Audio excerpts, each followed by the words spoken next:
Que la France bouge sur ces questions. D'abord, il y a une peur de quoi? De la France qui descende dans la rue, après tout? C'est un énorme tabou qu'en effet les autres pays n'ont pas eu, parce que vous avez eu ces débats en Italie, par exemple, dans les années 90, vous avez eu ces débats en Allemagne, vous avez eu ces débats au Canada, vous avez eu ces débats en Suède. Donc la plupart des pays il n'y a que le Portugal, en fait, qui reste un peu dans notre situation, c'est-à-dire vraiment attaché au statut tel qu'il était conçu il y a 50 ans.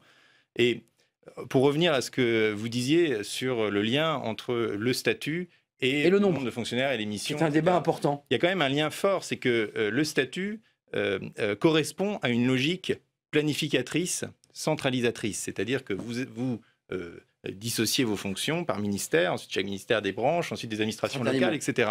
Ce qui serait intéressant, c'est que justement, seule la disparition du statut peut vous permettre de faire de la vraie fonction publique locale. Prenez une école, par exemple. Aujourd'hui, elle va être obligée d'avoir des profs agrégés, des profs certifiés qu'elle ne choisit pas et qui viennent parce qu'ils sont distribués par la grande machine de la rue de Grenelle. Dernier mot. Dans un monde sans statut, les écoles pourront de manière autonome embaucher sur certains critères. Sujet qui avait été soulevé déjà. Donc en fait, c'est l'ensemble de la psychologie et de la gestion des ressources humaines de la fonction publique que vous transformerez en changeant ce statut. Donc Emmanuel Macron...